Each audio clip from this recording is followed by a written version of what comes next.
Thank you, Elizabeth. So yes, I am Victoria Hoyle, and I think many people do know me.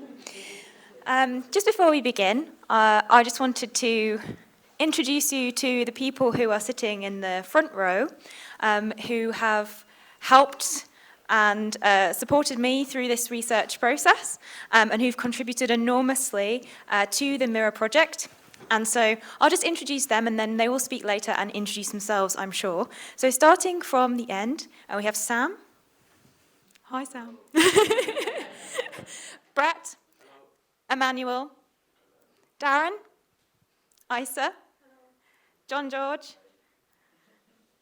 Oh my goodness, I'm having a... Rosie. Gosh, Rosie, I'm so sorry. I was having a brain freeze. Oh, well, I'm never going to live that one down. Gina and Linda as well. So as Elizabeth said, the MIRRA project has been participatory from the very beginning. It's brought together university researchers and care leavers to address some really important questions around access to records for care experienced people, to think about the quality, the content and the management of those records from the moment they're created to the point of disposal. And what started as a relatively narrow focus on access provision has grown to encompass a huge range of record-keeping practices in child social care. And that's an expansion that grew directly out of the discussions that we have all had as a research group. We met for the first time in January of 2018, and we discussed what we wanted the research to include, which questions we were going to ask, who to talk to, and most importantly, what we wanted to ultimately achieve. This action part of the research project has been really important to us because we wanted to generate a discussion that would lead to positive changes for care leavers and support social care and information professionals to work with them. We'll hear more about that later in this session and then this afternoon when some of our partner organisations and supporting organisations will speak. So since that first meeting 18 months ago, we've interviewed and spoken to nearly 100 research contributors and transcribed over 500,000 words of audio, which we've then analysed together. You can see the analysation sessions with all the post-it sticky notes.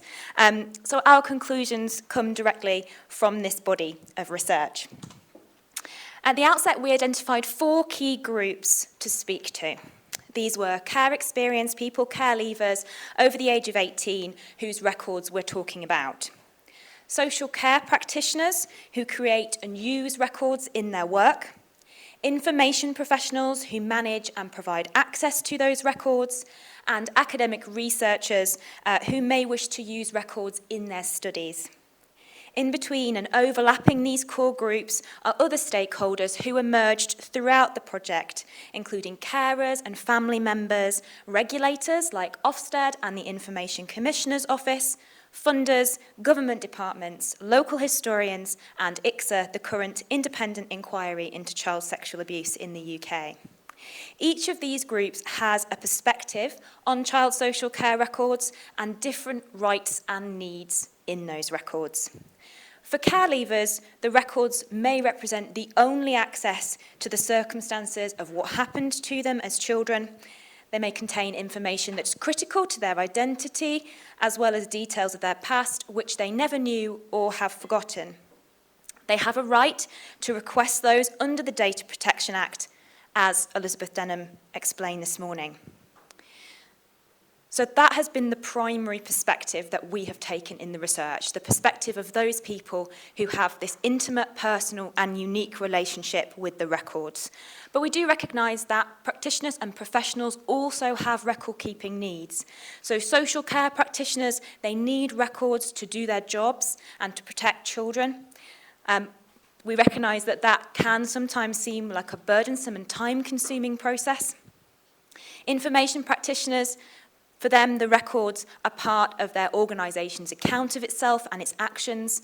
They're subject to retention schedules and they present storage and preservation challenges. And for academic researchers, the records may provide insight into historical, sociological or economic research projects. What we wanted to do was try to understand how all these different rights and needs overlap, how they conflict and where the tensions arise, which they absolutely do, where they contradict one another, and what impact they have. So why did we want to do this research? Well, in the first instance, we didn't do this research. We were inspired by the work of the Access to Care Records Campaign Group and the Care Leavers Association. Peter mentioned the report from the roundtables in 2016 earlier. It's called It's My Journey, It's My Life, Care Leavers and Access to Social Care Files. This is available online if you Google it, and I would highly recommend that you read it. It was published in 2016, and that set out the multiple challenges that care leavers face when accessing their records. What we wanted to do as a research team was to explore those further, to extend the conversation, and to think about how we might support change. So the issues that were highlighted by It's My Journey, It's My Life, I'm sure will be familiar to some of you. So principal amongst them is that care experience people's unique needs and experiences aren't so well understood when seeking access to records. The potential emotional impact of accessing records and of reading about childhood experiences that might have been traumatic or misrecorded is rarely taken into account, nor is the issue of lost or destroyed records which can no longer be viewed. Second is that both the access and recording practices across the country are highly inconsistent, with a postcode lottery in terms of service, from the time it takes to get your file to the level to which it has been redacted. Service can be inconsistent between experiences. Some people could request a file 3 times and receive 3 different files, differently redacted and containing different documents. Thirdly, there's a lack of support services to wrap around this experience. The emotional fallout can be significant when people find out things or are reminded of things, and many people have spoken about the impact that this has had on them, of having to take time off work, of becoming depressed, and of finding it difficult to talk to friends and family about the experience. Fourthly, and Elizabeth Denham mentioned this morning, there is a lack of adequate records management for social care records, both historic and current, which makes it very, very difficult to process subject access requests. Many organisations who I have spoken to don't know what records they have, they don't know what records they don't have, they don't know what formats they're in, they might not even know where the records could be found to search them. They don't know what care homes they operated or the dates that they were responsible for them. Fifthly, there's lots of poor historic information about care provision. Who was providing care in a local area? Which voluntary organisations were involved in those processes? Which homes were operating? Which foster agencies were involved? Which adoption agencies were involved? And as a result, it can be extremely difficult for an individual to even know where to ask for their records. And when they ask an organisation, that organisation cannot help them. There's a lot of boundary changes and a constant staff turnover over the last 50 years that complicate this even further. And finally, there is that lack of specific advice on how to apply generic legislation like the Data Protection Act to what is a highly charged and individualistic area in which people feel that there is a lot of risk involved in disclosing information. I think our other motivation was that we recognise that there is a strong ethical and moral imperative for this research. Many care leavers turn to their social care records as primary sources to reflect back on their childhoods, to seek justice for abuse and neglect, and to reflect on what happened to them. Records have a significant role to play in upholding a care leaver's human right to family life and their right to fair trial. In the case of one of our contributors, Susan, there's an extended quote from her on the screen, finding her records set in motion a criminal proceeding that brought an abuser to justice over 30 years after she had first reported them. She had spent over 20 years searching for her records, had been told by multiple agencies that they didn't know about her, she wasn't in their records, and in one memorable instance, you do not exist. She only discovered them as a result of the ICSA process, when the home where she lived was investigated and those records were subsequently found. Her words strike home the value of social care records. She said, "I went through them and I read them and I was crying to myself. I was crying. I thought, I've waited for so long. For the first time in my life, I was free. And it was all because of those records. It was very emotional. It was so important to me. I can't possibly explain or say how important those records were. And I think for anybody who's in care at that time and now, I think it's equally important to have them. It can finish things for them. It can end things for them, It can put things away so that you can carry on with the rest of your life." Sorry, I'm getting emotional. It's not just paper. You see to them, it's just paper, words on paper. But to the person who's reading it, who it's about, it is everything. It's their life. And with that, to add to the emotion, I'm now going to play a short film which we have made with our research team, which explores some of their experiences and talks about what we can all do to make positive changes.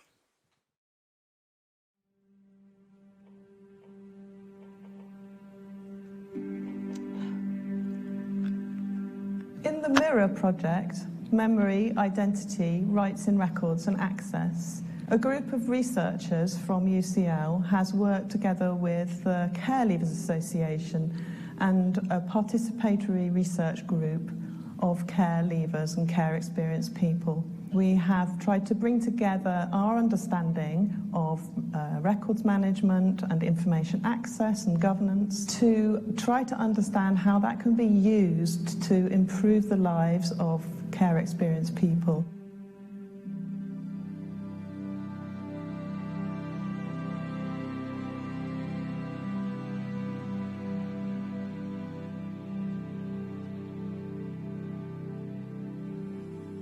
I left care at the age of 16, and it was in prison where I had about my care files. I was a youth worker at the time. I had no idea before then that the local authority has got information about me and my time in their care. I was in my 20s and I'd not heard that I could access care records. So when I found out I could apply for my file, then I immediately wanted to apply for that information. I just wanted to try and put some of my memories back together because it became all jumbled up. I had some gaps in my history, gaps in my life that I wanted answers to, needed filling in. I did want to see, like a little pattern of my past and see, how it was written. I think it was probably quite more traumatic than I thought it would be, even going through the process of contacting people to access the records. It's meant to take a month, and in my case, it took over a year. The early impact on receiving my file was hugely emotional. It was a lot to take in one go. I'd gone from a stage of not knowing the file existed to suddenly being presented with years and years of my life in care. I found it very upsetting, and I know that some people who've accessed their files are sadly no longer with us because they couldn't bear the information that they read. I found that it was more years down the line that it really affected me. There's so much emotional stuff that overwhelms you. You do need to put it down at some point and come back to it when you're emotionally capable or emotionally ready to deal with that.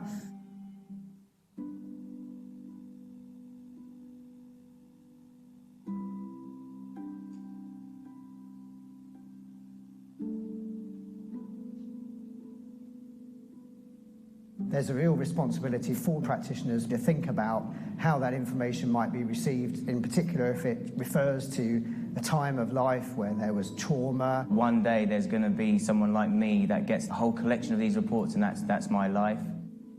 People need to be mindful that how stuff is written will impact on how that person feels about themselves. When records are written, they need to remember that this is a person. A lot of feelings and emotions are put across as if they're mine, and I didn't always feel that way. What's sad about it is that my voice is really not in that document. There's 126 pages. You have to get to page 51 before you hear me talk. There were silly things redacted from my file or blacked out. In the older records that my organisation has and other organisations have, The recording is very light touch. There's very little detail or emphasis on the actual child or young person or family group. There's not a great deal of involving the young person in the conversation around what's going to be recorded or what their views are. Even as a professional, as you're working on the files, that's actually quite sad, because you know that young person is there, but they almost don't feature in their own files. The records did not reflect the true relationship I had with my dad. The interpretations were inaccurate and the actions that were taken were inaccurate. It is important that when information is being recorded by professionals, it's transparent. I think social workers do have a duty as a kind of corporate parent to try and think about the person's perspective and make it as clear as possible. Local authorities don't necessarily make people aware of the fact that you can access your files. I've been investigating with colleagues how we can make the access much easier for records relating to children in care. That information needs to be made as accessible as possible, and that's why we've created the Family Connect project. It's one place where there'll be advice, information and support about how to search for information about your past, but also what you might expect to come across in that journey of searching for information. For people who are care experienced, words, pictures are part of their identity, and without identity, there is no life.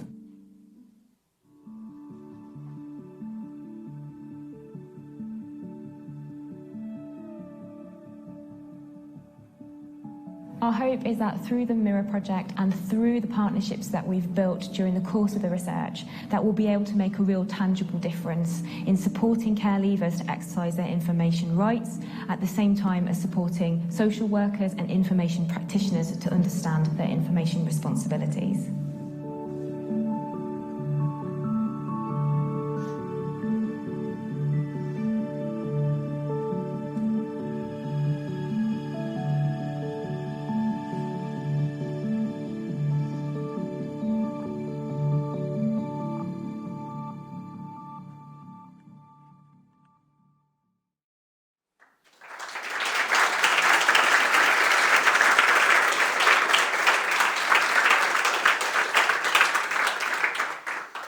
Thank you.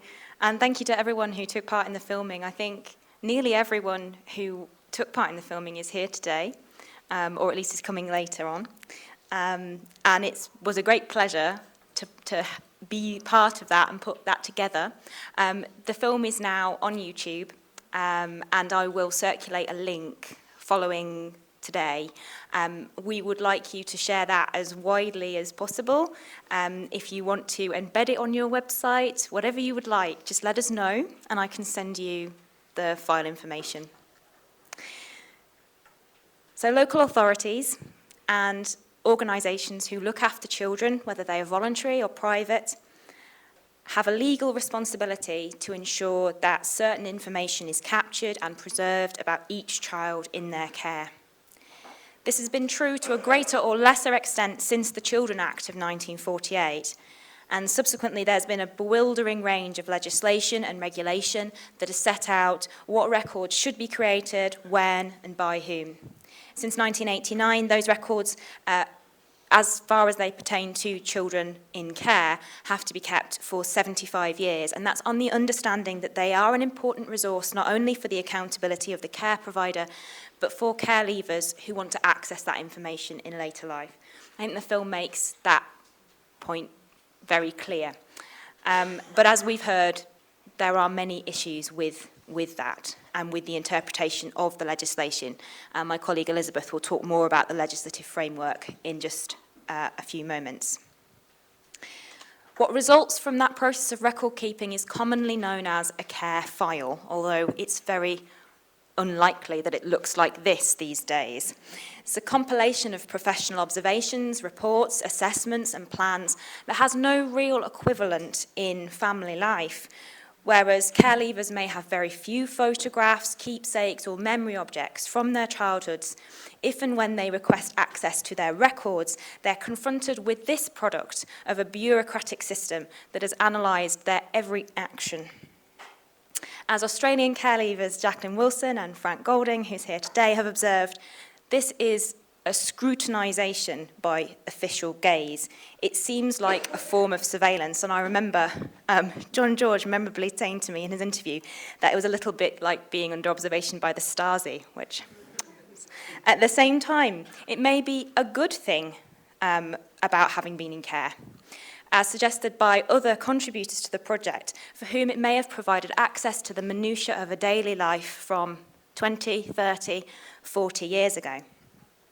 Accessing your records in adulthood is often a catalyst for reflecting on the experiences of care when you're confronted with the decisions, opinions, and judgments that have been written about you.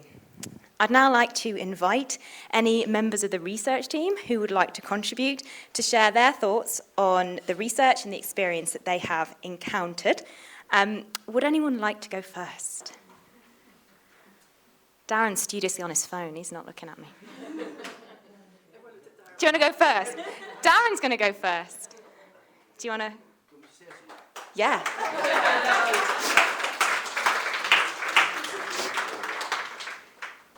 Look at that, I got a handy quote on the screen from you. Hi. I didn't know I was going to speak, actually, so I'm not really sure what I'm going to say, apart from, I guess I work with the Care Leavers Association as a care leaver and someone that before coming to work for the CLA, I'd never really considered speaking about the fact that I'd been in the care system. I never spoke to anyone about it. It was quite an embarrassment, really. So I kind of kept it to myself, apart from speaking to my girlfriend, who was the mother of my children. It was important to do that. And accidentally one time, in between jobs actually, using my laptop as therapy, I was feeling a bit down at the time, lost my job, looking for somewhere to go, sat down, got out my laptop, and started writing about my experiences of going down to the Job Centre Plus, which was just a simple narrative of how silly the process was. Anyways, I won't go into that. Suffice to say, when I started doing that, I started to think and started to think back, and I started to think back and start to write to the laptop, and then me and the laptop become this kind of conversation, and it takes me all the way back, and all of a sudden I'm writing about memories and childhood. And in and amongst that, I came across this thing called the Data Protection Act on the internet, which I had no idea about, and it just switched this light bulb. But actually, do you know what? They've probably got some information about me. Because when you're in the care system, you see, and you know a member of staff's writing about you in the office, about your behaviour on a Saturday morning or a Sunday afternoon, you never know what's going to happen to that information. You're just 11, 12, 13, 14, and you know that someone's written something about you, and it's put away, and it's in the office, and it's in their desk, and you've not got no permission to ever go and see that. And then all of a sudden I'm thinking, wow, council have got loads of that information, you know, I bet that's got loads and loads of stuff about me. So I was excited, I was anxious, I was angry, I was annoyed at the fact that the local authority could keep information about me. I was thinking, wow, how can that be possible? Well, I want that. Immediately want that information, so I made an application. But the application didn't go anywhere, and I just simply didn't get a response. So I followed it up, and when I followed it up, I had to speak to several different people in the local authority before I could find somebody who knew what I was talking about in terms of how to access my files from my time in care, because nobody in the council knew. Until eventually I spoke to a receptionist on their contact centre, and she knew that I should speak to somebody in the data protection team, and she put me in touch with them. And when I got in touch with them, I was just treated like I was a nuisance, just this bureaucratic exercise. And I made the application. Didn't send a letter. I had to fill out a form that they dictated I should apply through. And that form was very bureaucratic. The relationship with the local authority wasn't there. I didn't have no idea of what was going to happen, how long it was going to take for it to come through, how I was going to receive it, if I had to go down and speak to someone, see a social worker or anything. I was just simply sent out a letter of acknowledgement, we've received your application, and some months later, a brown envelope came, recorded delivery, and it was my file. And yeah, it wasn't pleasant reading. And I sat down with my girlfriend and we read it together. And she was quite shocked and I was quite shocked, and there were things in there that I never knew about. Anyway, I'm going on now. So the point is, accessing your files is not just that bureaucratic process. It's not just something that is this bundle of paper that somebody recorded. Actually, it's it's your life, it's your history, it's your right to be able to access that and to be fully supported along the way. I'm not going to hog anymore because I'm going to speak this afternoon, and I think some of my colleagues probably want to say something. Sorry, I rambled on a little bit there. You should have just shut me up. Not at all. Thank you, Darren.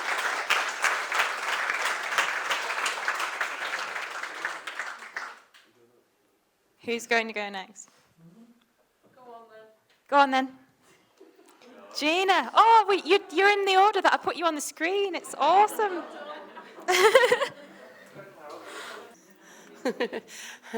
I'm Gina. I'm from the Wirral. Firstly, I just want to say 2 years ago, I received an email, I think it was from the Reese Foundation, lots of information about different things regarding care leavers, but one of the things was the MIRRA project asking for care leavers who were willing to come along and take part in this research. And I'm a big believer in turning your negatives into positives, so I couldn't wait to get involved.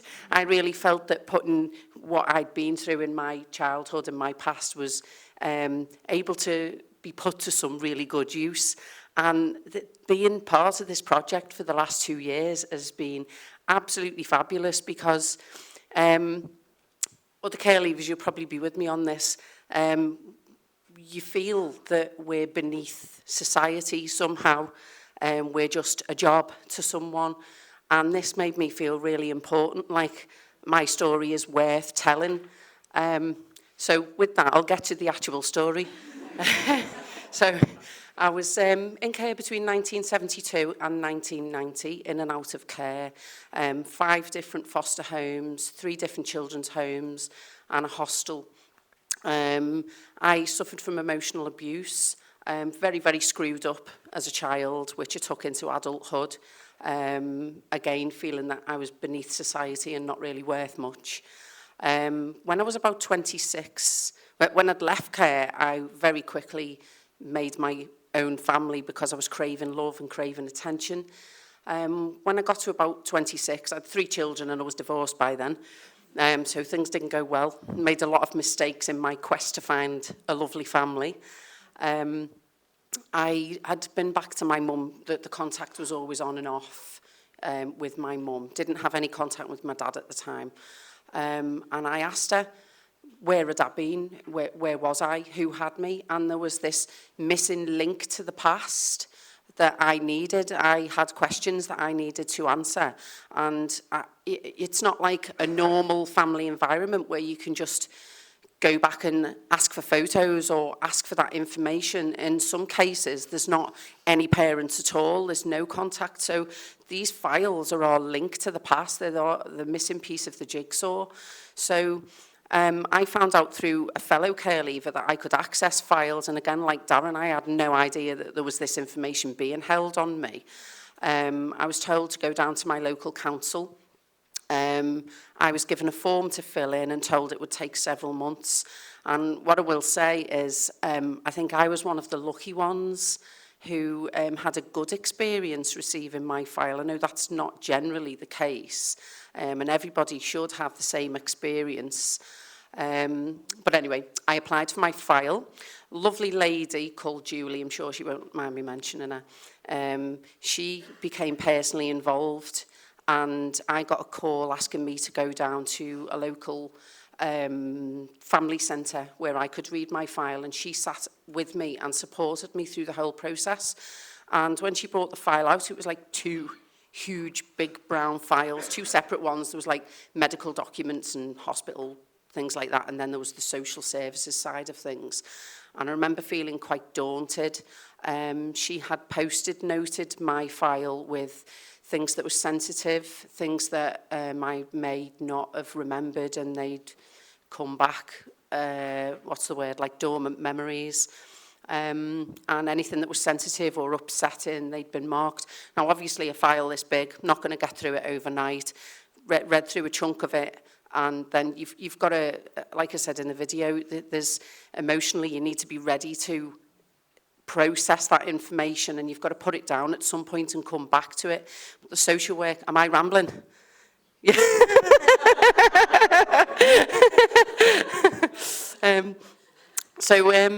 I was able to read through my file and had support anyway. And from that, this lady, this social worker, had said to me, I've read through your file personally, and she said, I was really upset, and I just want to say to you that it wasn't your fault. And one of the things, I'm going to cry in a minute, I always do, don't I, get up all emotional. And that was one of the things that I'd taken from my childhood, was that I was to blame for everything, and I had been emotionally abused, where I was told it was my fault, and if I didn't behave a certain way, I would be put into care. And this lady stood there and said to me it wasn't my fault, and that was the moment I was able to move forward. So what I want to say is getting this document is so important to enable us to move forward, and to let us know that we are important, and that's our missing link to the past, and how it's written down is really important, because 20, 30 years' time, somebody's going to come back and read that information. So there we are. Ramble over.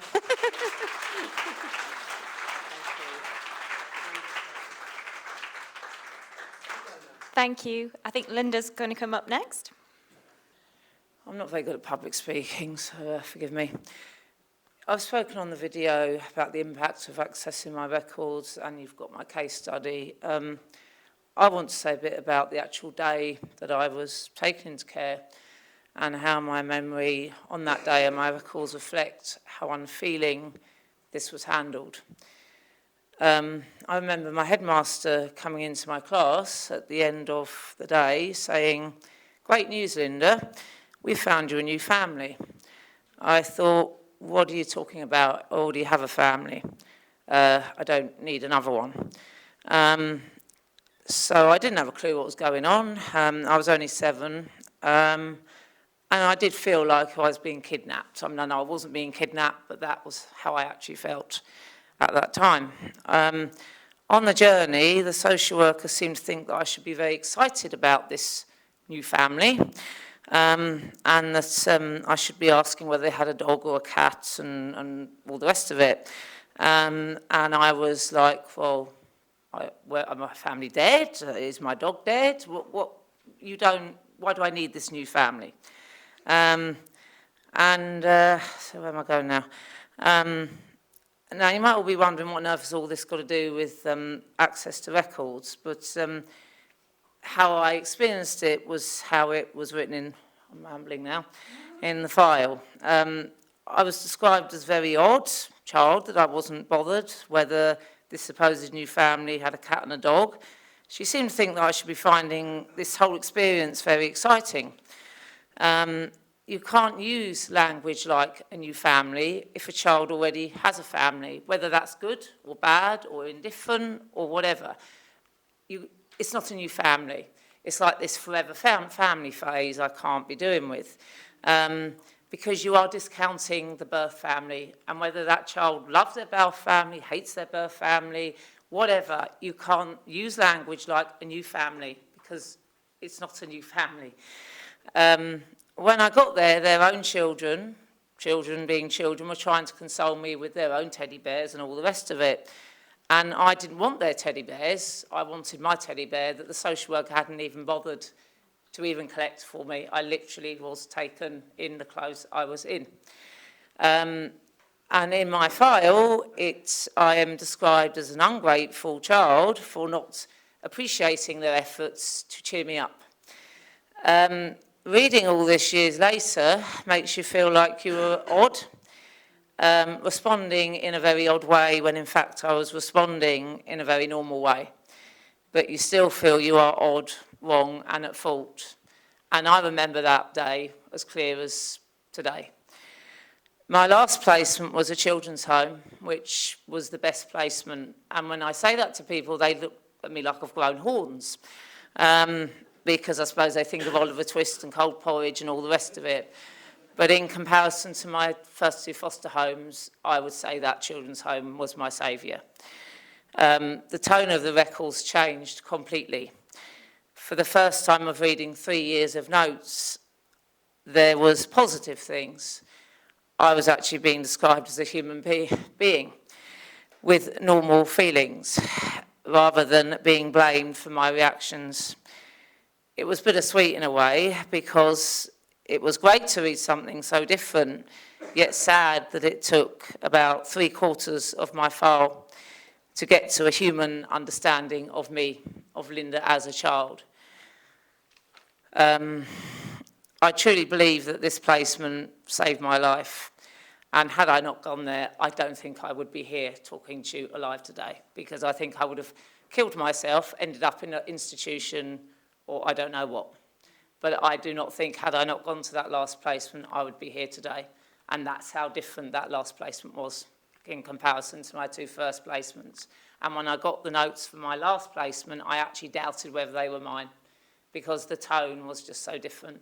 So when you are writing about children, please remember that when they read this 40 years later, we are children, and children are not odd. And yeah, I'll stop, because...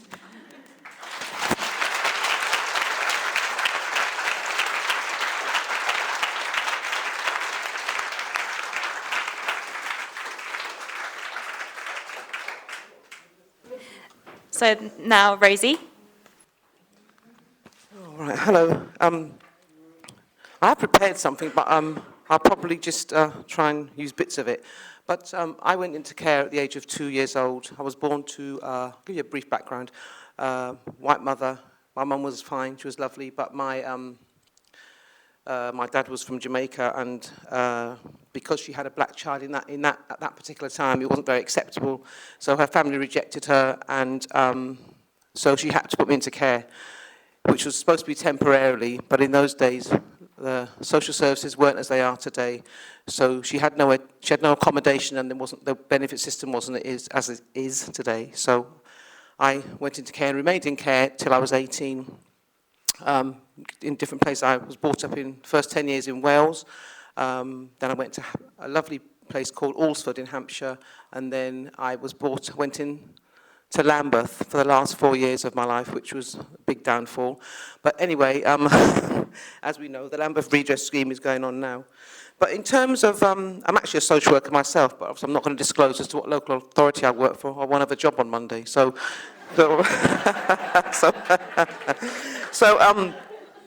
you know, one thing is about the thing I'm thinking about how I became involved. It was Darren, I think, that contacted me initially to get involved with this project, and it's been a wonderful experience. And I've been honoured to work with everybody, all of you. And Victoria's been.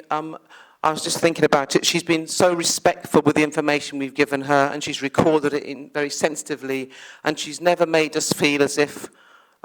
She's almost recognised it. She almost feels our pain sometimes, you know. And I think one of the things I've always experienced in my life is I've always felt I don't want to be a victim.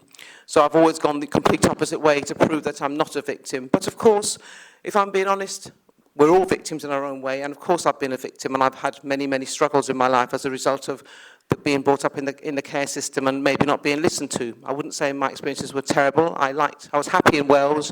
You saw pictures of the property that I lived in. It was a big house, so you saw that. So I was brought up like an English rose, but I was just the wrong colour. Never mind. I just want to say that, you know, to go back to the access to records thing, it's been really interesting because, you know, I'd never really thought about it, really. I accessed my records, as you can read in the information, some years ago, and I referred to it as being a very arduous task because it took so long.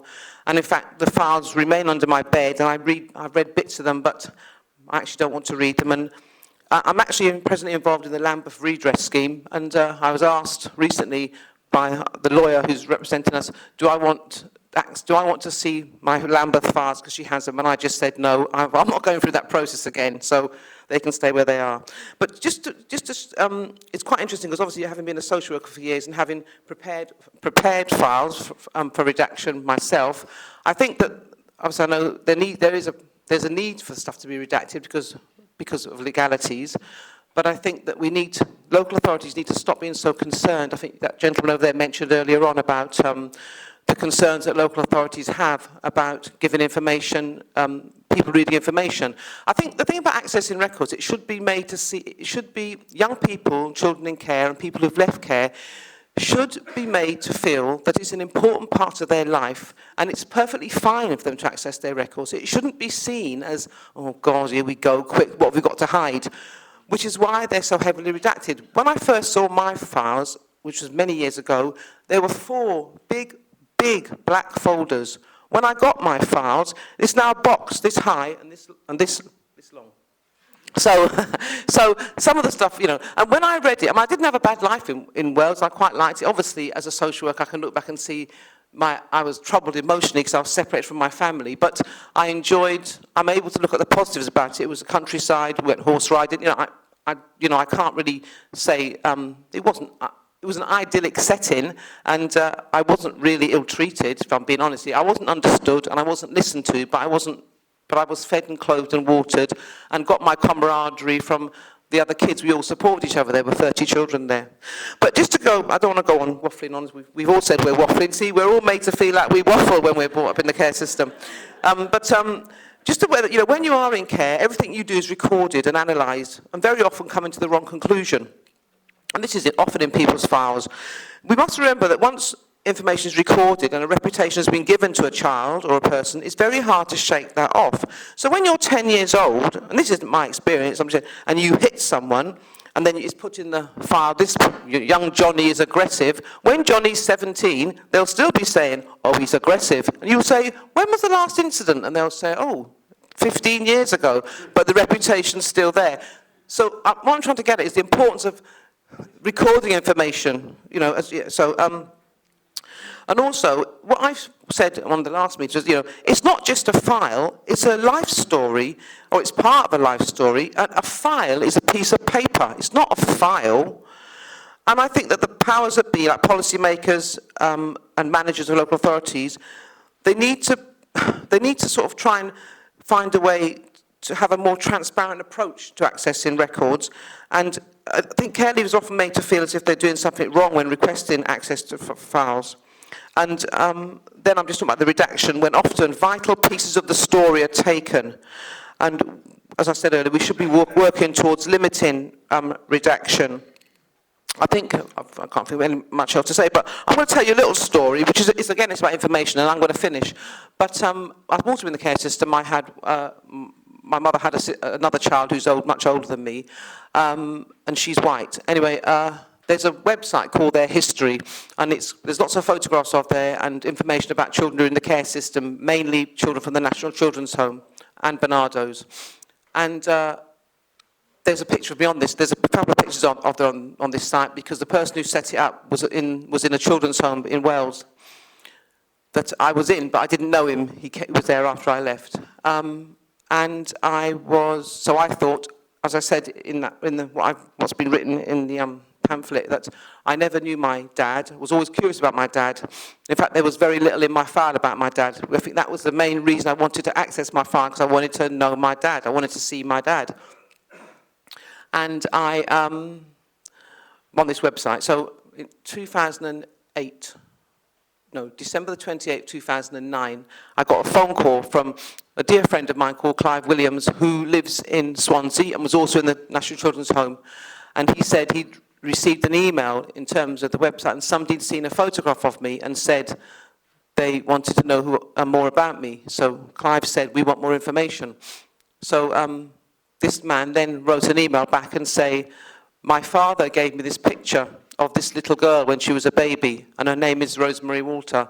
And there's a picture on your website, and although she's much younger, much older in the picture, I was about 5, the resemblance is striking. I believe this to be my birth sister. So my brother had searched for me for 18 years. He'd gone to the Salvation Army, and then he's looking for a car, he said, but then something popped up, do you want to find your family? So, as we always say, he always teases me about that. And so on the 25th, so it was on the 28th, it was just after Christmas, and then I was hysterical, absolutely hysterical, and I was screaming, running up and down, thinking, oh my God, because I didn't know if my dad was dead or alive. I was thinking, oh my God, I've got this family, this brother.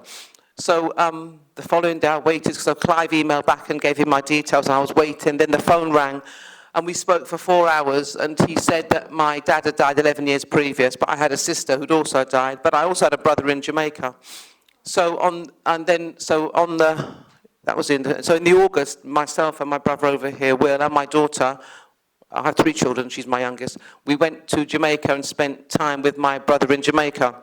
And so, and what was lovely is my dad had written a letter to my brother talking all about me. He didn't know me, but he explained what had happened. And you know, it filled such a gap. But the point I'm trying to say is none of this was in the file. Nothing at all was in the file. And it should have been in the file because it would have given me peace, because I got peace of mind because of that. So anyway, I've been a social worker for 25 years, and I just gave my notice in last week, so I'm just about to retire. So what? So, you know, yeah. And that's been an arduous task as well, being a social worker, especially given the fact that I was brought up in the care system myself, so I've seen so many flaws, and I've done my time. So there's other things I can do to improve the quality of lives for care leavers anyway. All right, bye.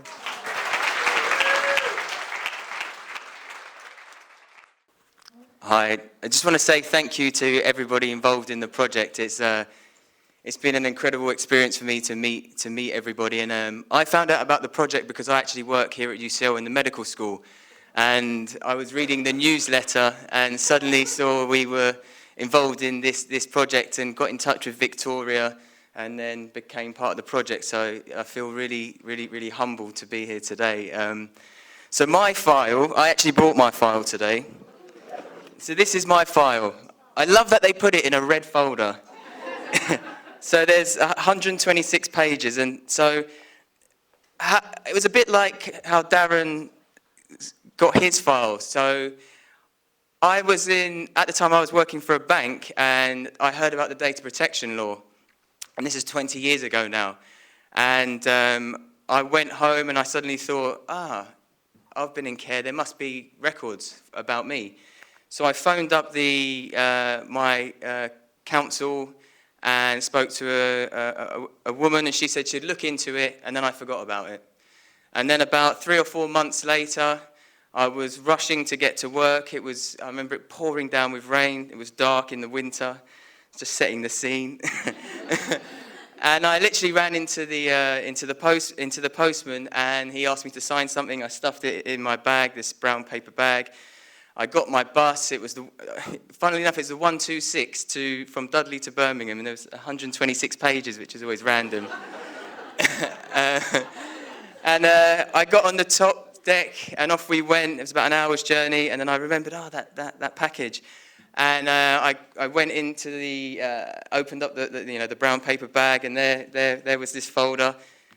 And then I just started reading. On the first page, it was a chronology of my moves. So children's homes, foster homes, into care, out of care, and then from 9 in permanently and moving. And there was places, just seeing the names of places that I had totally forgotten about.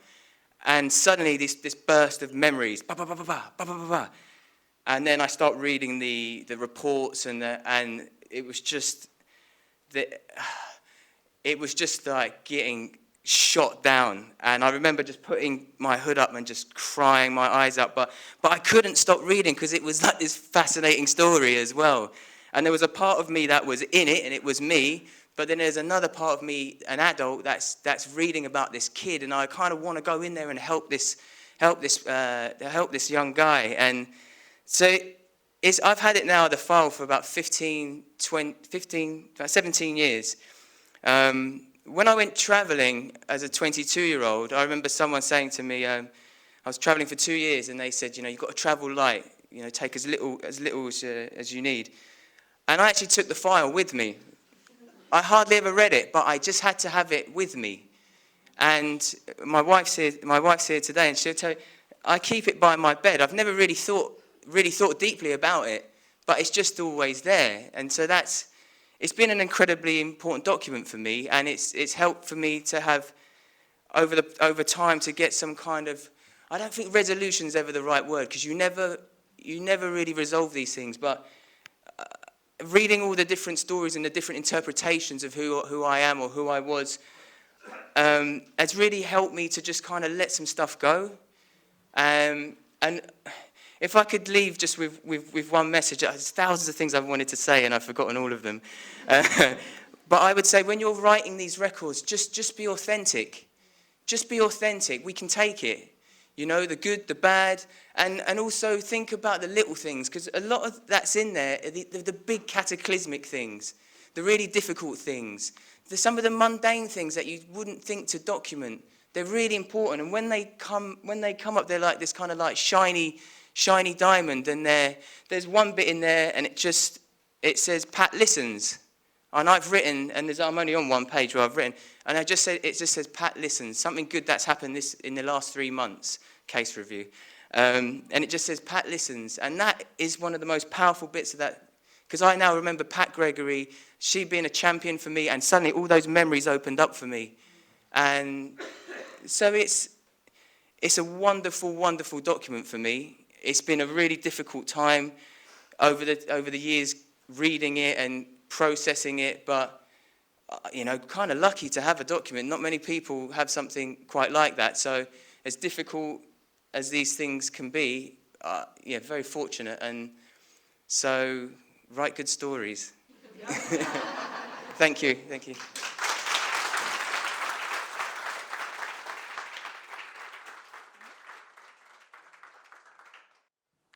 Hello, so I'm Sam Davey, I'm from Manchester, work for the Care Leavers Association. I'm not really going to speak about my life stories, but I'm going to tell you why it's important for access to files, basically, because, well, I was in care from 20 months old all the way up until 21 years old, and during that time, no one ever told me that you could access your file.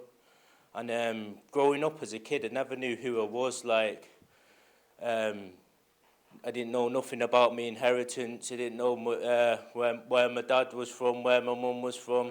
Didn't know nothing of my grandparents or anything. So obviously that's a good reason why it's good to access your file, because obviously it gives you your identity, really, innit? And obviously, like, the way I found out why I got put into, I didn't even know why I got put into care.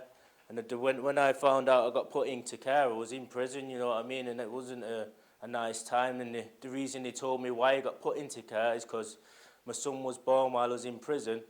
And they used my care experience as a negative factor to try and stop me from seeing my own child. You know what I mean? And that happens not to a lot of care leavers, you know what I mean? And it's just wrong, I think. When I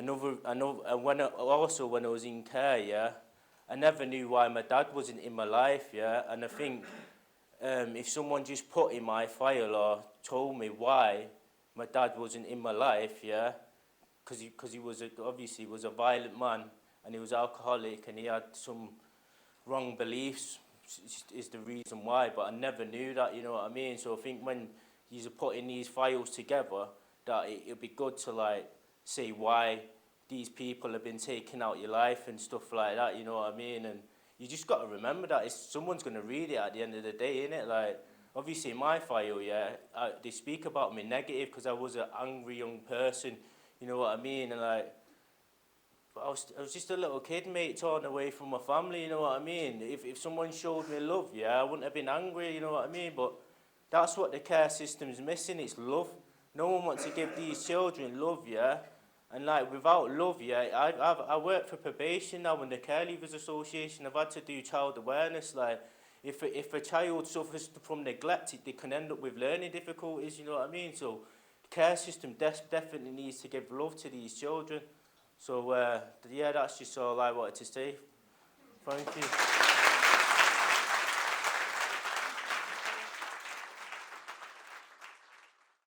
Well, mine's a different case to other people's. I've been searching my files for a couple of years now, and I've had no joy whatsoever. I've applied to 5 different councils. There's been no record of my time in care or my time under the authority of the social services. I went into care from the age of, well, I was involved with the social services from the age of 10. I was put into care from the courts. I was remanded into care because no school would accept me. I was considered kind of like uncontrollable. But I was just a bad lad, really, I think. But I had dealings with child psychologists, child adolescent officers, probation, social workers, intermediate treatment, all kinds of studies when I was young. I experienced detention centre twice before I was the age of 16. I ended up in prison, youth custody, and that's where I found out about being able to apply for my care files through Darren. Became a volunteer with the CLA. But I think it's important that the files I don't know about now. Now I think it's more digital.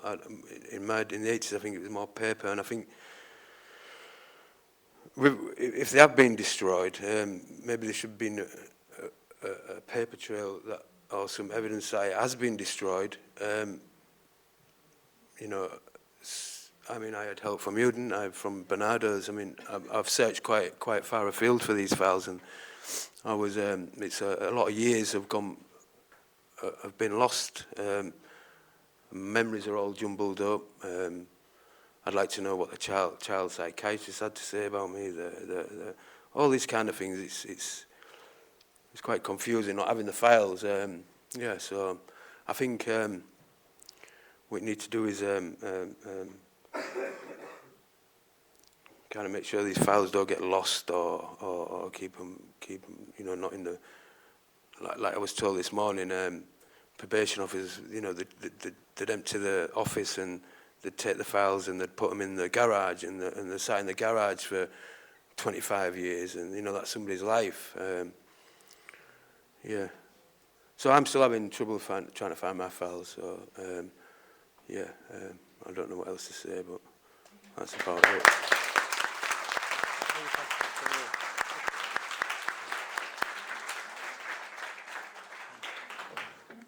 Hi, my name is Emmanuel.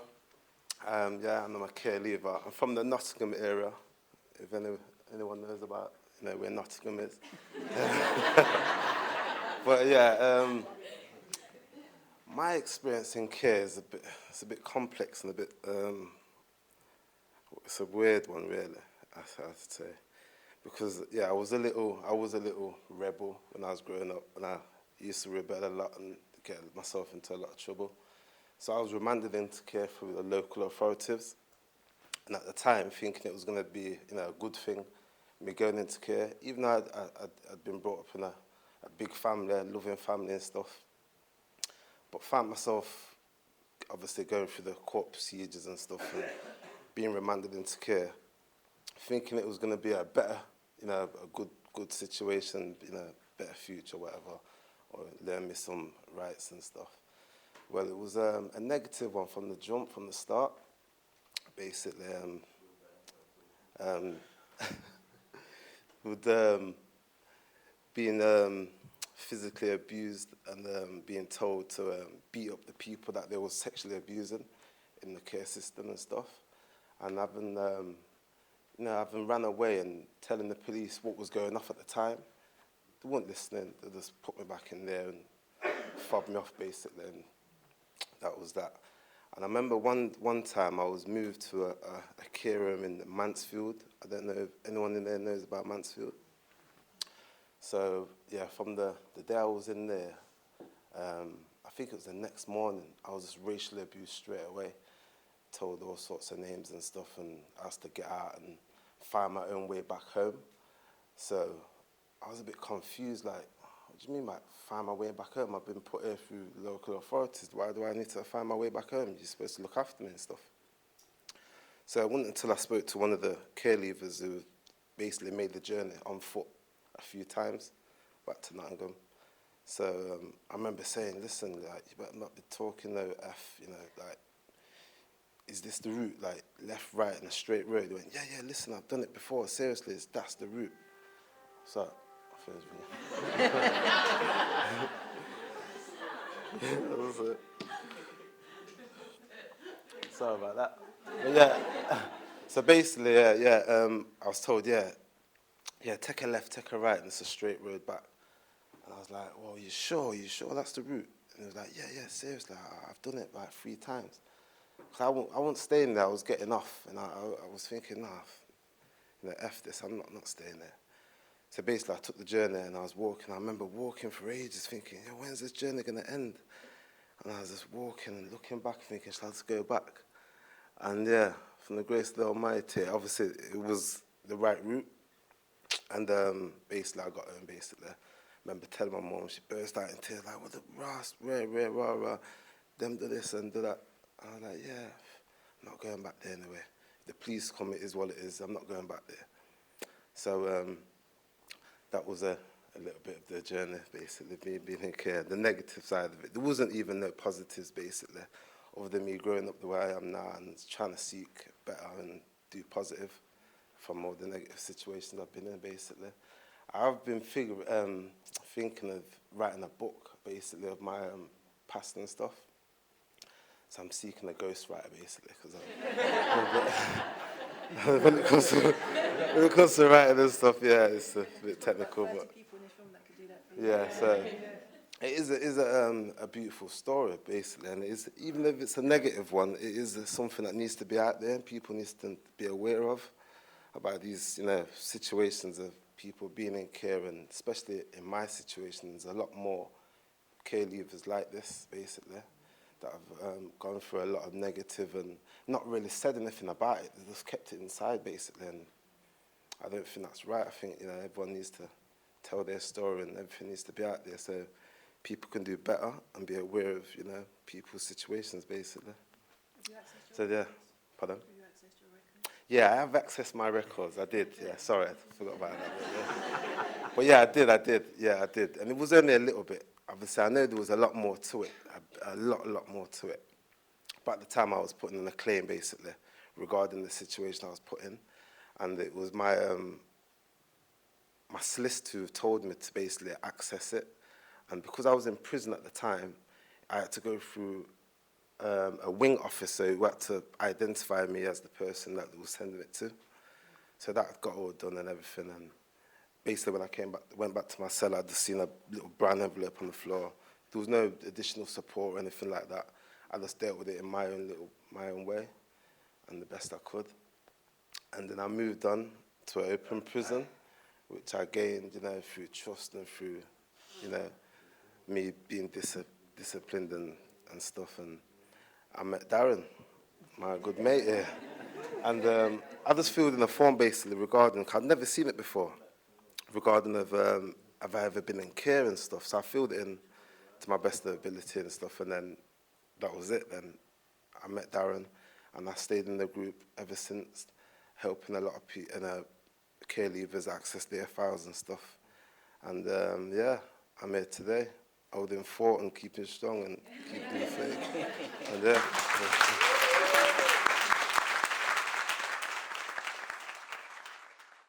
I decided that I would say a few words. I didn't plan or prepare anything, so excuse me if I just wing it. But what I would like to say is a very, very big thank you to Victoria and Elizabeth and everybody, all the care leavers, Gina, everybody, Sam, everyone who's shared their journeys today, because I don't think there's anything more powerful when you're talking about access to records and actually talking to the people who those records are about and who've experienced it or not, accessing their records, and just talking about something that's so deeply, deeply personal. And if you found watching the film emotional, then I can tell you that 2 days of filming it was really, really personal, really emotional, and really an amazing experience being able to sort of have that journey with people and come together in the way that we all have, facilitated by Elizabeth and Victoria. So thank you to them.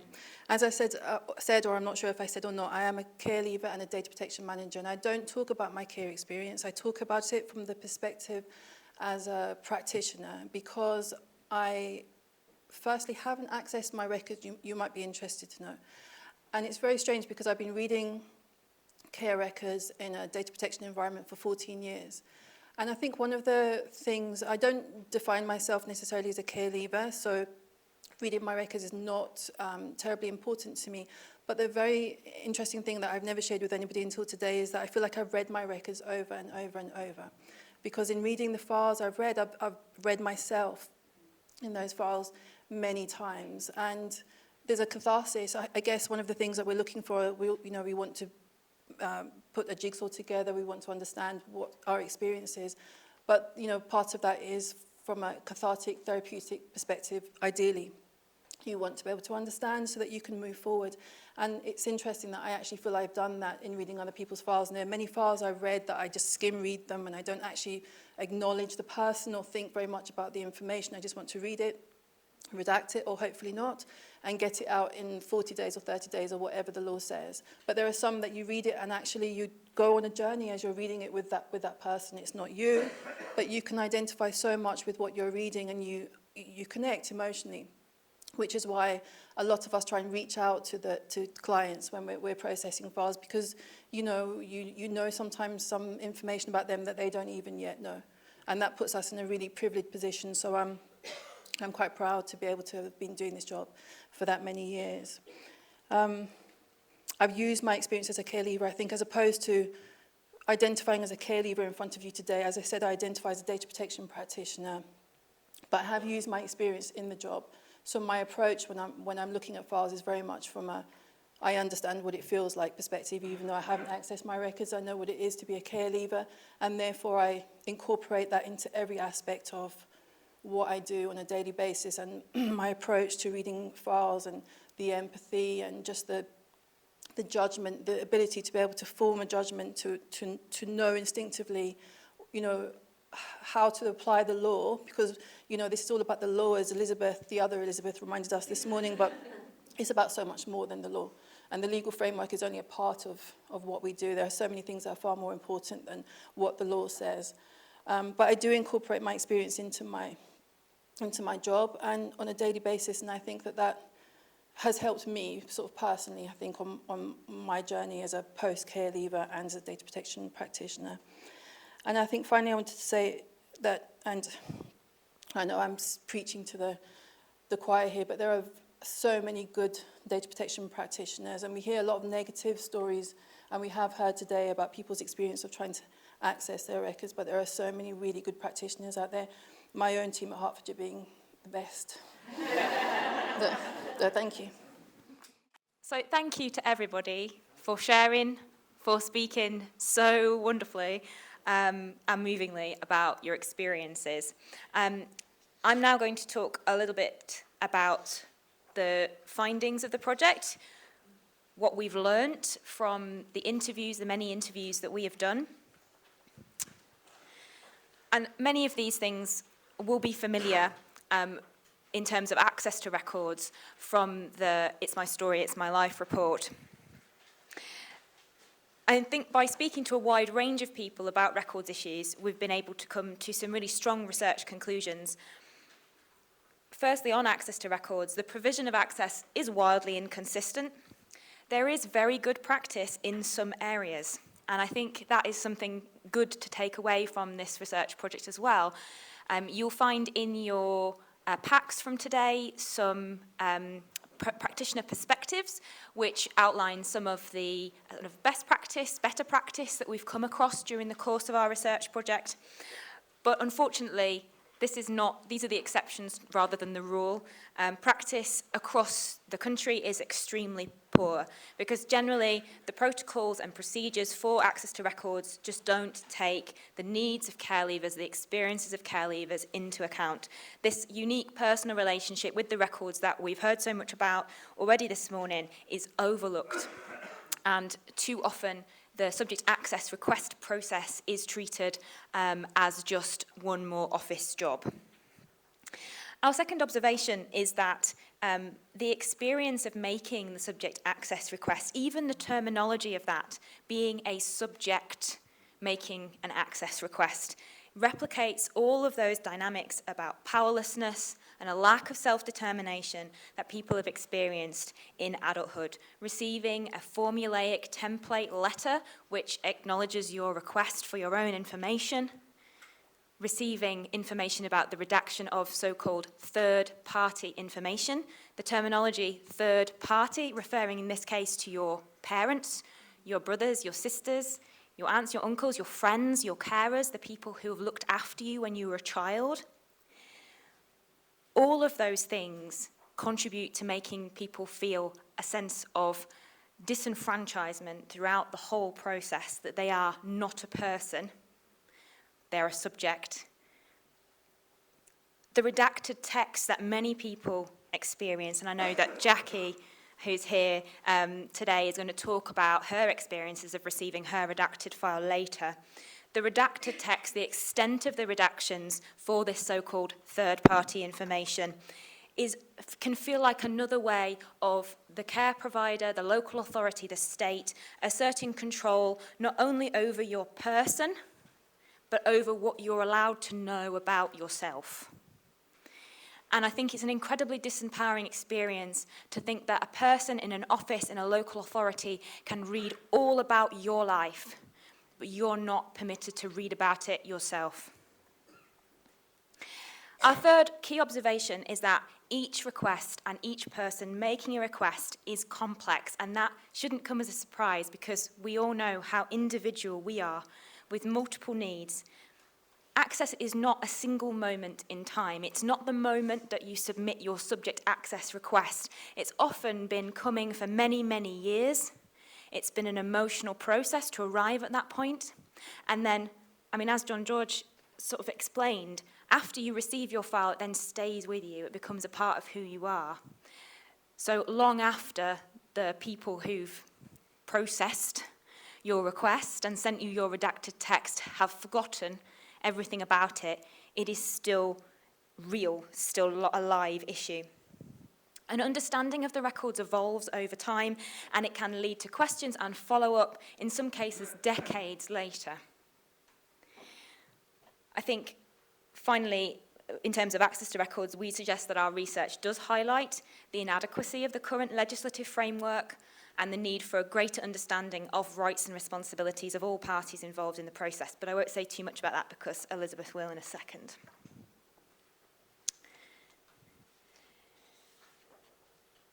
We also looked at the implications for social work and for records management.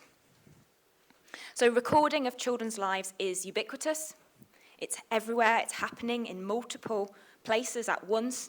And what we found in our research is that it's very often focused on risk, on the implementation of systemic recording systems that help to manage and monitor an organisation's liability, and also that respond to the needs of the courts. So the implementation of the record-keeping frameworks in the 2000s, so for those who are from within the social care sector, you might be familiar with the ICS, or the Integrated Children's System. With that and the rise of digital systems, there's been a dramatic increase in the demand for information, but not necessarily the recording of records about people. A demand for information to output as statistics and to be used in court proceedings to monitor the performance of social work departments and to be inspected by Ofsted. That has been seen perhaps as a distraction from real social work, where the record has become divorced from the kind of meaningful personal narratives that people are often seeking about their lives. These digital systems that are in use have generated new record-keeping practices, standardised, structured recording. Some of the experiences that people we've spoken to will have had in terms of the language that's been used in their records and the inconsistencies in their records, those problems might have been solved, but other problems may have replaced them. So, for example, checkboxes and tick boxes, word limits on record-keeping systems, not being able to do one part of the form until you filled in a previous part of the form, copying and pasting from one place to another. We saw some examples of records where siblings' files were just copy and pastes of one another. So it can feel like an administrative and bureaucratic task, which feeds this kind of tick box culture. And practitioners I've spoken to have talked about a shift in their own recording styles from a more rich narrative structure towards something that's flatter and more mechanistic. This may have exacerbated a lack of integration between the official record, which is in the system, and other forms of record keeping that occur in child social care, such as life story work and personal memory preservation. What we found in terms of life story work was shocking. So if there is anything that is very inconsistent, it's life story work. It seems to happen most commonly when a child is on the pathway to adoption, and even then, very last minute. Usually not in collaboration with the child, but by the social worker. And it happens almost never when a child is in long-term social care, particularly if that child enters social care when they are older. So any child over the age of 10, I think we didn't find a single person who had any life story work. And those people who have had life story work, I know, Linda is looking at me, their experience of it was really very negative, not feeling as if it was their life story, but again, another task that they were being put to. Even the name of it, life story work, makes it sound like something not very nice that you have to do. And that manifests then in the absence of the voice of the child, the experiences of the child, the preferences and opinions of the child throughout the whole record. That's something which Ofsted often reports upon, but I think it's not clear how practitioners can do better around it, particularly because good life story work is so resource intensive, and we know that there aren't very many resources. So not to focus too much on the child social care practitioners, let's turn to the information managers. I noticed earlier that they're mostly on the left-hand side of the room. So records management of child social care records is generally poor. Custodial arrangements are at best idiosyncratic. So most local authorities have multiple record stores where intellectual and physical control is at a low level. So by physical control, I mean literally the boxes that they're in and the shelves that they're on. And by intellectual control, I mean by the indexes and catalogues. So being able to lay your hands on something is often impossible. So there's no cataloguing. And where there is, it might be in 4 or 5 or 6 or 7 or 10 different places. And you practically need a degree in the idiosyncratic record system of the place you work to understand it. So you're then very dependent on individual members of staff who know how to navigate it. That's compounded by the organisational histories of loss and disposal, which I think many organisations will recognise. So prior to 1989, there was no requirement to retain child social care records for any period of time. And so many records were destroyed legally before that date. However, almost no local authorities know what records were or were not destroyed. It's very inconsistent. And subsequently, other records have been lost. And we do hear in the news relatively frequent intervals of records being discovered. So I think there was one not too long ago in a London borough where they were discovered in the basement of a block of flats. Child social care records? It was Lambeth. I was being very discreet there, wasn't I, Rosie?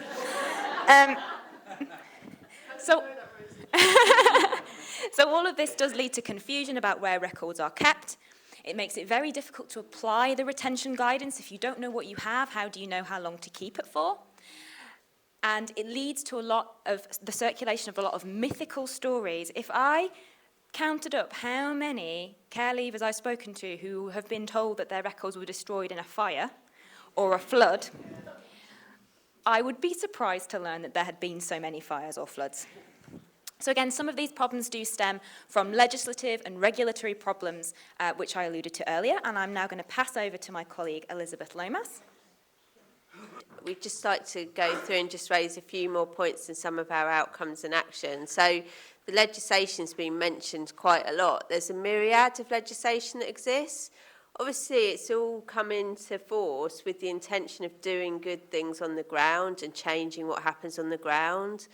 But at the moment, it isn't functioning in a cohesive way, which helps both the people with these kind of rights, who should be getting access to their records and putting that human centre, the human need right at the centre, what should be happening. And I think that really comes to fore when we hear individual stories and testimonies as to where the legislation actually isn't having the right impacts.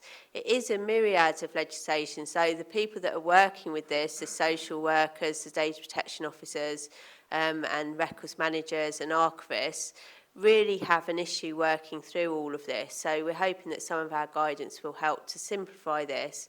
But also it has a kind of impact on the way that people work, that it's made them reach towards kind of a compliance culture of tick boxing. So, you know, not recording the things properly, not just recording the minimal amount, but also in terms of thinking about when they do think about this controversial issue of redaction, it kind of creates this kind of umbrella of fear. So when you look at that and you're faced with that in your job, it kind of creates this reaction where actually you might forget what this is meant to be doing. It's meant to serve society and deliver a good service on the ground to individuals who really matter. We call things care because they are meant to be caring, but the reality of how they're translated is, you know, problematic. So the legislation can be changed, and obviously we've got to be realistic about that, but that's something to think about through time, and it has changed. So Graham Gaskin had a big impact on the legislation in this country. So he was someone who was in care in Liverpool, and he was a victim of abuse, and he brought a case to access his records because of that abuse and to also get the real picture of what had happened to him as a child. His case went right up to the European Court, and it took a decade, in fact, to be resolved. And during that time, though, his case did put pressure on people to rethink about how they made information available. And obviously the data protection legislation came in. So Gaskin did have a real positive effect. And there's been other changes that are significant to thinking about what we're doing. So people who have been adopted now have their own piece of legislation, which means that when they go to access their records, they're supported. There is a kind of social work service that they have to engage with, which supports them through the process. And in that context, there's much more discretion about what is shown to those individuals.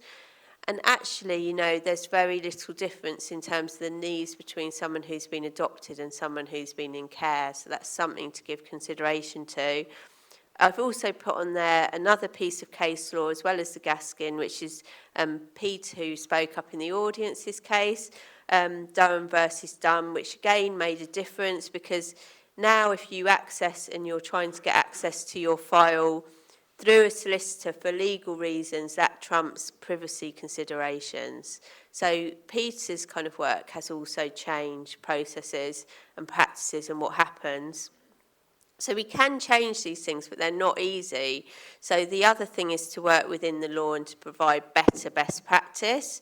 So we're looking at that around improving subject access requests, and this really contentious issue of redaction, which is one of the real tension points. I've put up a quote from Jackie. I think that document really does actually evidence problems. If you get a piece of blank paper, virtually blank paper, you know, why have they given that to you? They would say it's about transparency, trying to show you where they have removed things. But it's hugely problematic, and other people who've spoken, our participants, have had things like their party invitations that they've been invited to with the name of the child whose party it was taken out, names of their own parents taken out.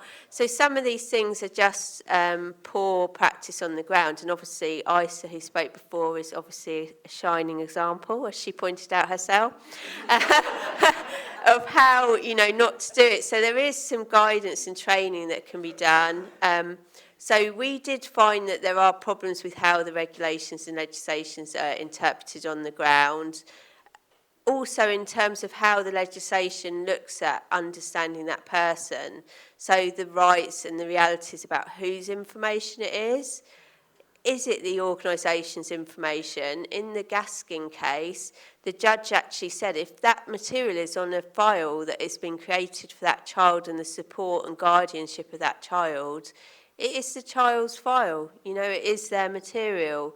So I think that there's a need to really properly reflect on how we use the law, how we understand it, and about balancing and not having these kind of organisational risk cultures, but actually kind of using it for the people at the heart of this, whose information it is. So obviously, as a result of this project, we're trying to create better practice, better training. It's had a huge impact on people that have heard our participants speak and give their testimonies. We have wheeled them around the country to the extent, and people have fed back to us, it's made them rethink what they do. You know, think about if they're disposing of something, should they be disposing of it? Don't just look at the retention period, look at what the reality of that might mean for someone who's not had their file, you know, so like Brett. We made the film because actually there's only a limit to how many people and how much travelling these people can do, although they're excited about the prospect of international work. So we made the film to kind of identify that, but we're working, and you know, we've joined up and worked with others who've actually come before us, so the Care Leavers Association and Family Action, trying to provide resources that will better frame and give people support and guidance about the fact they can access information, but also where to access it. So Family Action are working on the website materials, and BASRA are working on materials. So we're working with partners to provide better guidance and support for people, and trying to bring that all together, and to keep on this journey together. We're also trying to influence the policymakers and the people that can help us.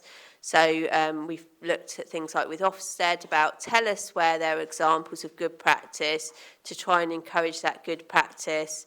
Looking at working with ICSA, we hope that ICSA will make strong recommendations about record keeping. We hope that when they lift their moratorium that has prevented people from destroying things, they will make a firm recommendation that actually things still need to be kept. Don't just dispose of the things. We've had the Commissioner in today, and we very much hope she will be engaging with us. We've spoken to the Commissioner's office in Wales, where social care responsibilities devolved to, because it's possible that if we were to make legislative change, it could be easier in Wales. So this is a kind of international issue that we need to make progress where we can in order to improve standards where we can. And obviously we're working to support the Access to Care Records campaign group. So we're working on these things, and we're trying to provide better guidance about record keeping from scratch. And in your packs, you should all have our principles on record keeping. The first principle is probably the most significant, which is that actually, you know, this is the information of the children, and they should be involved in creation of these records. And it should record their whole journey and experience and put them at the centre. And that's really, really critical, and everything else has been built from that. And in terms of thinking about how long things are retained for, don't just think about the law and backing up the organisational position. It's about thinking about those people's needs through life. If you're a parent with children, you don't just ditch all their records and photographs when they leave home at 18. You have these kind of ongoing guardianship responsibilities, and we would like to see those kind of guardianship responsibilities through the course of people's lives taken much more seriously. The right to have a photograph, the right not to have your siblings removed from the photograph, the whole kind of rights and responsibilities through life with the person's voice at the centre of the record, the systems being designed to allow that kind of access through life with easier process. So we'd like to kind of shift record keeping practices to think about the well-being, identity and personal history as the core of all these principles and the systems. So it's a participatory record keeping process. This is quite an organisational kind of shift for people to think about working in these new ways, but we really believe that it's the right approach. They are the parenting guardians of individuals, and they ought to go about this in a more kind of guardian parental way, and we hope that we'll be able to engage the Commissioner with this and the fact that it is a fundamental human right to have your memories properly recorded from your own real lived experience. So we hope to work more, and obviously we've still got a journey to go to achieve this, and to collaborate nationally and internationally. So I know that there are people here from Scotland, Ireland, Australia, New Zealand, and we've also got people that we're looking at working with in the Netherlands and Canada, because we'd really like to see this as a kind of human rights issue, and we hope that the United Nations will make that the case, and I know that the United Nations are looking at making some recommendations, and we're hoping to input into those to make records, the understanding of how significant records are, more visible, and we'd like to kind of look at designing digital systems. So we're not promising to do these things, but we are going to keep on a journey to work with others, and there are other very committed partners in the room, and trying to look at this as the kind of international issue that it is, to improve things for children who experience care today in all kinds of care contexts. And, you know, we're really grateful for everyone coming today and for all of their input. I just want to thank all our participants for this morning for their fantastic contributions. It's absolutely fantastic. Thank you.